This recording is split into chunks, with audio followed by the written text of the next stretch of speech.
Diversity CRE TV, and hi, I'm Niles Reyes, and my guest on this episode is Lin Corsey. Lin serves as a Director of Project Management at CBRE Philadelphia. Mr. Corsey has 24 years of experience in project and construction management. He has contributed to the successful completion that includes, but is not limited to, Merck Pharmaceuticals, the Philadelphia Zoo, Cira Centre, the Please Touch Museum, and the Howard Hughes Medical Facility. Additionally, Lin serves his community as a volunteer firefighter at the Helping Hand Fire Station in Deptford, New Jersey. Lin is a graduate of Temple University with a Bachelor's of Science in Civil Engineering and received a Master's of Science in Engineering Management from Rowan University.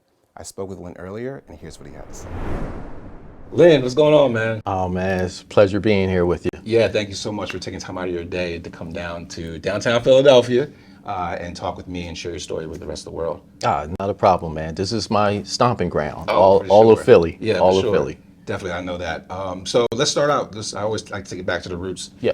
You need to even take it back to the motherland if you want to. Okay. So tell me, where is your family originally from? Well, actually, my family is originally from South Jersey. Okay. That's pretty much the homeland for us. Okay. Woodbury, Deptford area, Camden, we're all sprinkled within that area, but mainly in Deptford, New Jersey. Awesome. Yep. And your family dynamics, do you have brothers and sisters? Actually, I'm one of one, man. Really? Yeah. You're the only child? Yeah. I would have never known, man. My mother's only child. Not my dad's, but my mother's only child. So I have a brother in California. Okay. I have two sisters. One's also in South Jersey. The other one is in Ohio. Okay. I stay close to my brother, especially through Instagram and Facebook. Yeah. We stay in contact. But that's pretty much it. I'm usually riding solo. Speaking about the area you grew up in, let's start out with the schools you've gone to. So, I mean, I don't know if you want to start out with the high school or go straight to college, but tell me a little bit about your educational background. Educational background, graduated from Overbrook in South Jersey out of Pine Hill when I lived in Berlin with my mother. From there, I went to Temple. You? Yes. Okay. Yes, No, yes, grad in the yes, house. That's what's up. Yes, I had my civil engineering degree from there, bachelor's. And then about 10, 15 years later, I went for my master's. I went to Rowan and got my master's in engineering management. Okay. I'm completing my appraisal license now. I'm a licensed realtor in South Jersey, and I'm also a volunteer firefighter in South Jersey. So amazing. No, this is. I know that I know your background. I didn't know all those details, but I did know that you had a plethora of experience, and that's why I wanted you on this platform to share your story with everybody that'll be tuning into this. So thanks a lot for sharing that. Now let's break that down a little bit. What got you involved in, or what brought you to TU? What brought me to TU was actually my father. Okay. My father was a mechanical engineer way back in the day. Way back, okay. So my father worked on the casinos down in Lang City before they had names. Okay. Before Harris, the Playboy Casino, Tropicana, they had numbers. Okay. So when I was young, I used to go with my father on the weekends to go down and check on the job sites. He would see how progress is going. And being a mechanical engineer, it tipped the scale for me. It had me thinking of more that I could do for myself and what my father has done. Now, he's long has passed now, but I got the opportunity to experience a lot from him. Okay. And he actually introduced me to Steve Wynn, who has Wynn Casinos. What? Are you serious? My father actually left Jersey, went to stay with Steve Wynn, back to Las Vegas to build one of his casinos. My father never came back. He put his roots down in Palm Springs, California, at the JW Marriott. He actually did the mechanical system in there. I'm not sure if any of your viewers or yourself are aware of it. It's an incredible hotel where they have, I want to say, this river that comes through. You get little cabanas and you go out to different restaurants and to the golf course. Well, that all has to be conditioned, air conditioned, heat and all that. My father did that design for that. Awesome. Yep. So that's how it started. Just the knowledge of my dad and what I saw when I was young with him and hanging out with him. And is that what made you want to do civil engineering? I knew I was going to do engineering, architecture. I just didn't know what. Right. And I settled in on civil engineering because I always wanted to know how buildings stood. Right. I was one of those kids that played with Legos all the time. So by playing around, I just didn't understand how buildings stood up. Right. by being a civil engineer, I found out how. Oh man, that's amazing. And then you graduated from Temple, and then what was your first job? Well, first of all, did you know you wanted to get into commercial real estate per se, No, or not construction really. management? No, I was not sure because none of that back then in the 80s was exposed to me. It was either architect or lawyer or whatever.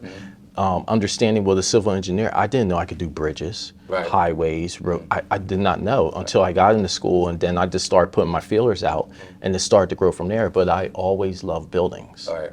And I wanted to stick with that. So I knew commercial was pretty much where I was leaning towards, Right. more than residential or anything else. Right. And that's what took off. Okay, then. And what was your first job in the industry? First job was with Turner Construction.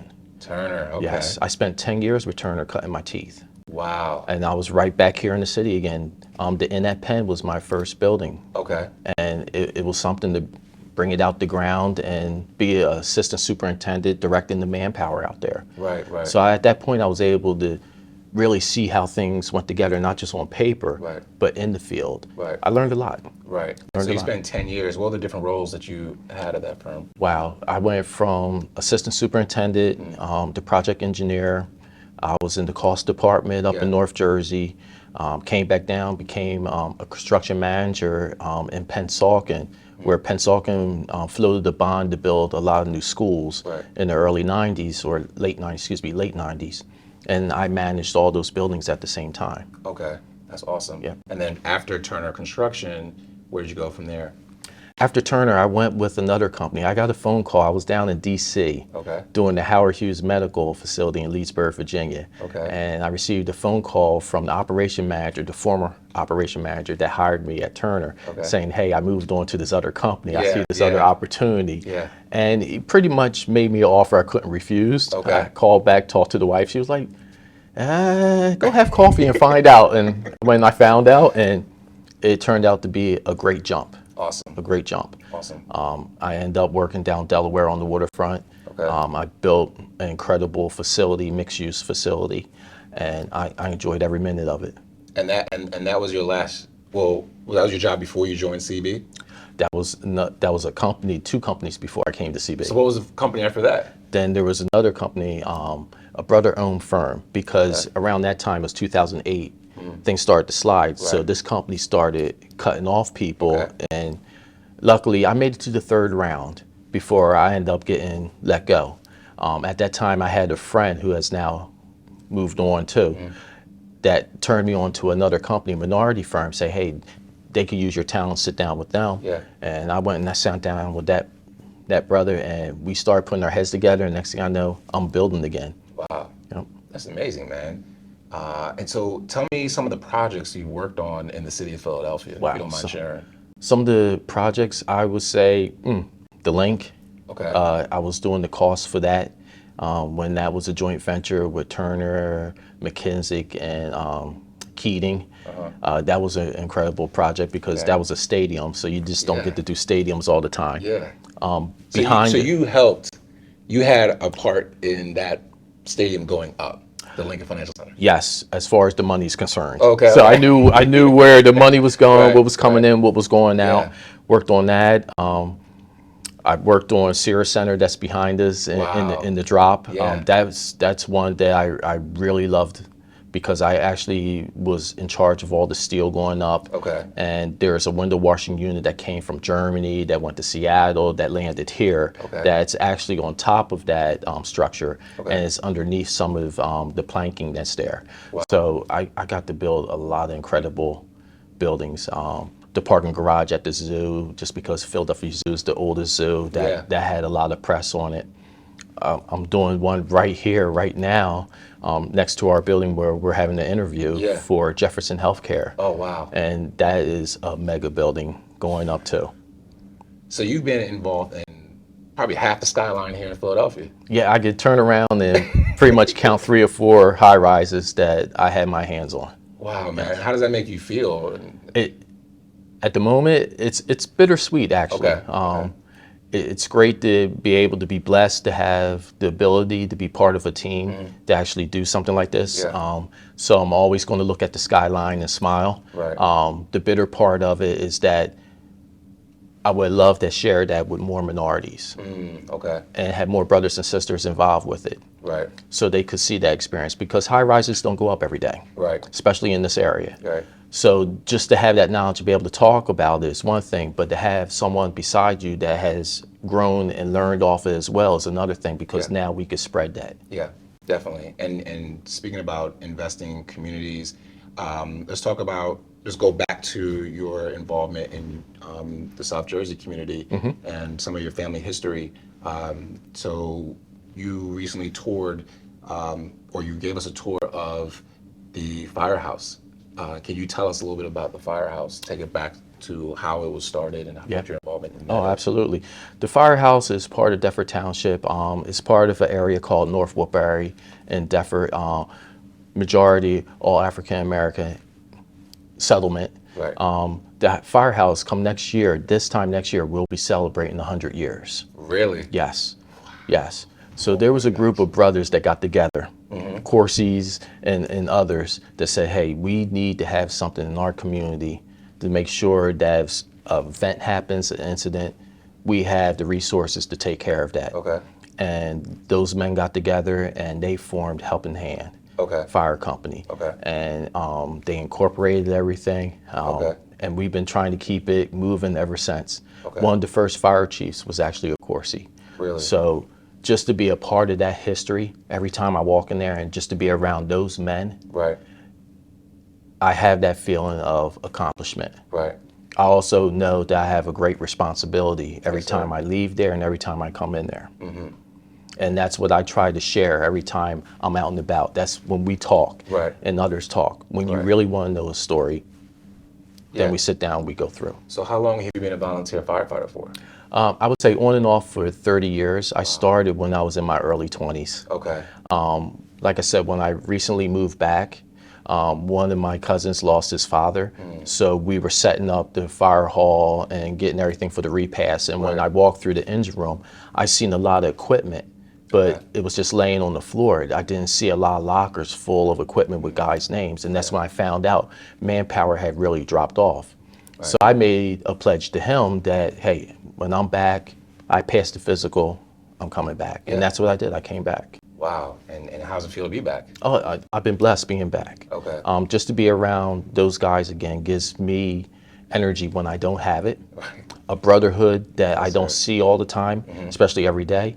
And then I have been appointed as their financial secretary. So I'm trying to help keep the money going within so we could last another 100 years. So not only have you built Half the Skyline or been involved in the building of Half the Skyline, you've also supporting your community as a volunteer firefighter for over 30 years. That's amazing, man. Congratulations, brother. That's I appreciate amazing. it. Definitely appreciate it. Oh my gosh. And then to stick with the community focus, you also recently just invested in a property within the community. Correct. In South Jersey, I was looking around for different investment properties. Always been one to want to own my own investment property and help others. So I actually made my way into Paulsboro. Okay. And Paulsboro is in a renaissance now where it's swinging back up. And just with the knowledge that I have with CBRE, with brokerage, and what's happening in certain areas, I see this change of where industrial is starting to come back in to bring those numbers back up. At the same time, I also know that people need help. Yeah. The property that I actually purchased has 2 storefronts and apartment above each of the storefronts. Right. I was able to get a barbershop in the corner property and then get the apartment above it. I have a group of guys that work as truck drivers living in the apartment above for the local transportation company in Paulsboro. And now I'm working with Volunteers of America to bring somebody in from a shelter to put him, actually I had somebody signed up, I just waiting for the lease to be executed, for him to go into the apartment above. Okay.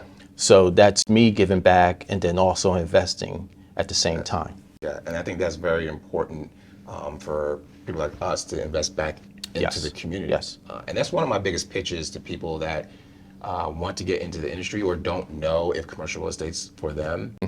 Because when I'm out there recruiting talent, I'm just not recruiting talent that is interested in commercial real estate. I'm also recruiting talent that's interested in accounting, talent that's interested in law, talent that's interested in finance, because I feel like I can always direct their attention to commercial real estate. And my pitch to them is, look, it's going to give you a skill set, the education and a skill set to be able to invest in your own assets, Absolutely. as well as provide not just education, but also finance and capital investment into your own communities. You know, so yeah, you can be working at a law firm, or you can be working in accounting, or whatever your career choice. But commercial real estate, the pull for that, because I'm always trying to, you know, convert people into the industry, because there's just not too many kids yet. There's still a lot of great programs out there that are training these kids up, like Project Destined, et cetera. But I feel like there's a lot of talented individuals that already have professional careers, like myself, who can career pivot into commercial real estate. And one of my pitches to them is, look, you can learn in the industry and then take this skill set and go out into the field or your own community and use those same practices, and you're building your community. And that's what I feel like the minority community needs to do more of. Yes. And, you know, we are, like you said, you feel obligated, you know, to bring this back to your community and build it up. Nobody else is going to do it. Exactly. And if they do it, they're going to kick people out, Yes. you know, Yeah. and not have that type of remorse or empathy for the ones that are already have been living there for 40 years. But because there's a trend and there's a niche and there's a lot of value in these areas now, they're going in. The housing crisis is always going to be a housing crisis. So it takes people like yourself to go back into the community and land that investment. So I appreciate you for doing that too, man. Yeah. I have a gift. God Yeah. gave me a gift, and I'm using the gift, and I'm giving back. Yeah. And that's where my wealth comes from. Yeah. So, and talking about individuals and trying to get them into the industry, share with me your thoughts on diversity in commercial real estate, or share with me any stories you have of any racial tensions or issues or things you've been involved in the industry that wasn't to your liking. In my part of the industry, in project management, it's still not a level playing field. Okay. I was hoping after 30 years it had leveled off a little better than what it has been, but it's still a fight. Right. Not that long ago, I ran into somebody on my current site that had a couple choice words about just what I was wearing on the site, that it wasn't appropriate. Okay. And I'm shocked that I would get some type of comment like that from my background and everything I've done in all the years I have in there. And I explained to this person, like, what you're talking about, and it was actually my work boots. Right. He thought they were sneakers. Okay. And it just came out of his head like that. Yeah, and I'm like, what are you talking Right, about? right, You know what I mean?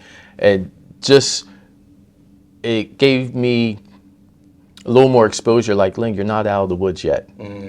Okay. So I pivot.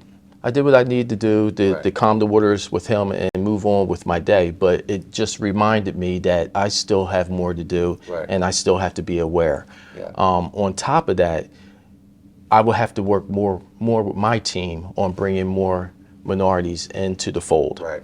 I am not seeing anybody younger that looks like me coming in. Okay. And I'm hoping and praying and doing what I can on my end to get more minorities in, because I need to pass this 30 years to someone. Right, exactly. And not let it just fall to the wayside. Right. So that's what I'm struggling with now. I have made certain inroads. We have interns that are new to it, but not being exposed the way they should. Okay. Meaning that I would like to work closely with them more, but I don't have that ability right now because how big the project is. Everybody is splitting their time. Right. So I'm hoping at some point to sit with 2 of these interns and understand what their goals are, what they would like to see.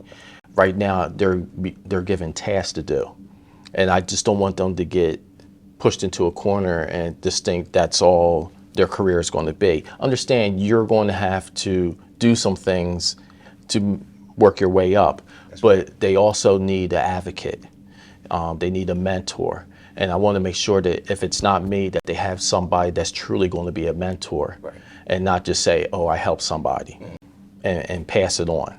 Okay. So that's what I'm trying to work with on my end. Yeah, no, man, it's great. I mean, you know, thankfully that CBRE Philadelphia office has a strong culture of diversity and leadership.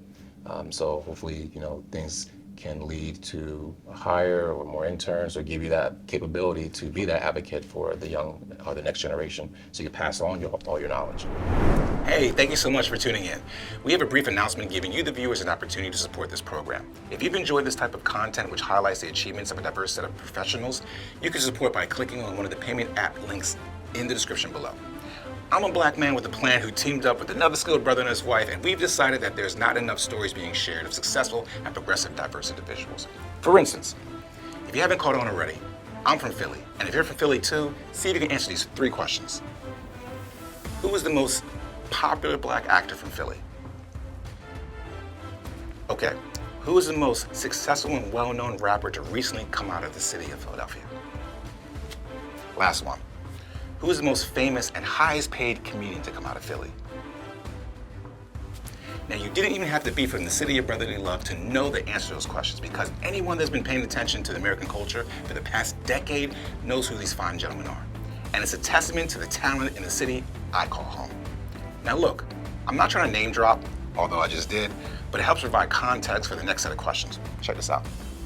Can you name one minority individual from the city of Philadelphia who has served or currently serving as a chairman or CEO of a Fortune 500 company? Who is the most successful minority banker, venture capitalist, and/or entrepreneur to come out of Philly? Currently, who is considered one of the most distinguished minority educators, lawyers, accountants, doctors, or my personal favorite, commercial real estate developer in the city of Philadelphia? Don't know? Well, I don't know either, but I'm on a mission to find these individuals, interview them, and ensure that we all know who's who going forward. Okay, now that you get my drift, here's your opportunity to support the ongoing efforts to highlight a diverse set of professionals and to inspire the next generation. Eventually, we're looking to go across the country to speak with you or someone you know at the top of their game in their respective industry and has significant community involvement. Please contact me on LinkedIn right now. Remember to like, subscribe, and turn on your notifications for the latest videos on this channel. Thank you, and enjoy the rest of the video. So let's switch gears a little bit. Tell me a little bit about the projects you've been on. You've been investing. You're doing volunteer firefighting. What else is in Lin Corsey's life right now? Sounds like you did everything you could do, man, but yet you still have so much more to do. I'm busy. Yeah, I can tell. Number one, I do have a passion for golf. Okay. And I am now starting to collect classic muscle cars. Right now I have just one in the stable, 87 Buick Grand National. Okay. Very mint, original condition that I take to car shows from time to time. Right. Trailer it, New York, Maryland, out PA, and that's my downtime. Wow. I go out and I'm just a car nut with certain guys, and I just take it down and I relax for the weekend, and then I'm back to the grind. Or I take the golf clubs out. I have a couple close friends that we take trips here and there, and just weekend trips, and we just play a few rounds of golf and come back. Okay, But that's pretty much it. That's awesome. I got to connect with you on the golf, man. I had no talents in golfing, and No, come on. it's something Anytime. that I need to pick up because it is a gentleman's sport, and I'll be honest, I am getting older. And playing pickup ball and working out, doing a high intensity workouts. I've been doing that for about like 15 years. It gets older after a while. I'm kind of getting to that stage where I need to pick up another hobby. Now I do like shooting. I do like going into the range and shooting. Okay. That's come from my military background, but I need something more leisurely, more casual, something I can grab a drink with the buddies and just hang out. Anytime you want. Yeah, we'll get together sometime, man. Let me know. Together sometime. All right, so we're gonna go ahead and go into our pretty much like a rapid fire session in this interview. So, tell me one thing in your career that you wish you would have known when you first started. Made it a lot easier for you. Oh, it would have been stay in school, get the bachelor's, go right into the master's. Okay. I had a block of time, build a family, and I had to do the master. At the same time, I was being soccer dad. Okay. So that put a lot of strain on the family. Okay. If I knew what I knew then, I would just stayed in school and would have completed everything and then went out into the workforce. Wow. Then I would have had those degrees behind me. Okay, then what would be your biggest failure in your career thus far? My biggest failure is not taking the jump of faith earlier than what I've done. And it's Okay. definitely with these properties. If what I know now, I wish I have done years back. Okay. It was just the fear of success that was holding me back until now I've touched on it and did it. And it has its hard days, but Right. I wish I had done that early on. I'm sure there's a lot of people that would say the same Yeah. thing about their careers. So tell me 3 most influential people in your life. My grandmother, Always. always. She was the rock of the family. Yes, sir. My mother, spiritual woman, very spiritual. Every day she gives me something to smile about, even through her roughest moments. And then I would say my father. Okay. That's amazing. Even though it was rough with him, for him to go through and say he wanted to be a mechanical engineer and pull it off Yeah, and those get a days. job back in the late 60s, 70s as an engineer Yes, sir. and build the type of buildings that he built on the East Coast and on the West Coast, that's amazing. I can't imagine. He probably had stories for days, especially being in this industry back then. Yes. Oh, man. Yep. I'm sure I would love to sit down and interview with him, but unfortunately, can't do that. But he's a great man. Yeah. He's been a great influence to you. What are you most proud about being a Philadelphian / South Jersey resident? Being able to help people, Okay. being a volunteer right now Yes. is the greatest thing because we're not looking to be paid. And to be around those brothers that jump in that truck and take on any event, and every event is different, Okay.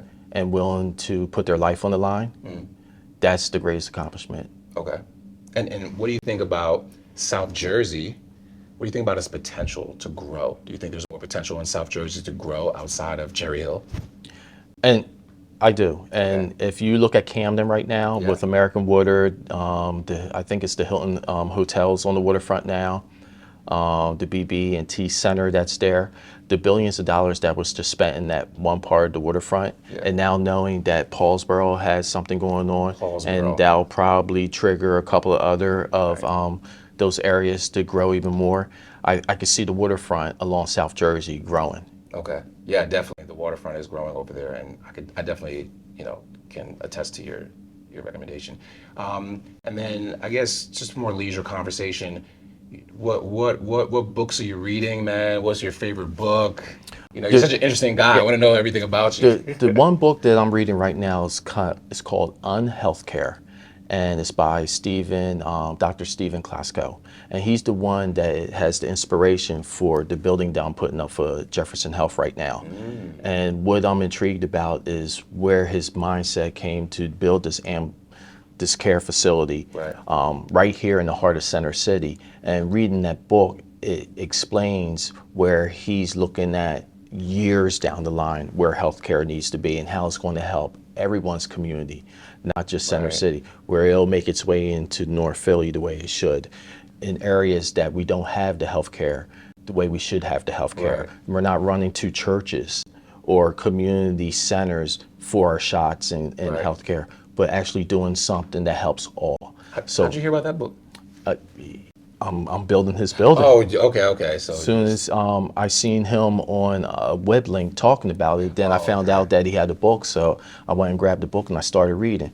Because it's always helpful to up your friends. Right. And get knowledge that you don't have and reach out and read about different things that are outside of your realm. Yeah. And that's definitely, healthcare is not I'm building a facility, but I'm building it as a building. But healthcare is not in my wheelhouse. Right. But to read a book where somebody has knowledge about it and what their vision is, it only motivates me even more. Wow, man. Wow, that's deep. If you weren't in commercial real estate, what other career could you see yourself doing? I would have been a lawyer. Okay. Yep. Okay. Definitely a lawyer. Okay. It's still, I have that need to want to help. Okay. And it wouldn't have been a high-end lawyer. I would have been a lawyer for the community. Okay. Yeah. And then I guess we just got out of this quarantine situation here in the city of Philadelphia and Jersey. Did you develop any new hobbies outside of golf and muscle cars, or did you create something, at the house? No. Did you build something in No. the backyard? I don't have that much time in the day. No. Okay. The quarantine did what it did. It kept me home and doing a lot of Zoom calls and Teams calls. But I tried to stay true to everything that's around me and Okay. just try to keep level. Just don't want to get sick or anything like that. So I pretty much put the brakes on. Okay, and the last question I'm going to ask you, if you had to give advice to your younger self, what would it be? Not mess around in your teens. Okay. Stay focused. Okay. And enjoy life even more. Have that life balance. Because see, right now, I work a lot, I do a lot. Yeah, me too. So I have to figure out that balance. And I need that balance. Yeah. Or I'm just going to keep driving myself to a point where a lot of things pass me by. And I just want to make sure the younger me stuck to it, got it done, but then also enjoy life. Right, right. We have so many opportunities. Yeah, yeah, especially in today's day and age, hopefully coming out of this pandemic, with all the initiatives, all the platforms, all the awareness nowadays, we can kind of go into a phase where we have more opportunities and we can get involved in those different things, whether they're leisure, business, social, etc. So yeah, you're right. It's very important to get that balance in life because, like you said, I think we're all, even the man behind the camera, we are all working dogs. Yep. So, all right, so I think that's a good end point for this interview. So thanks a lot for coming out here and sharing your story with me, the rest of the world's viewers of DCRE TV, and we'll definitely have you back in about a year or two's time. Yeah, beautiful. Yeah. Thanks for having me. No problem.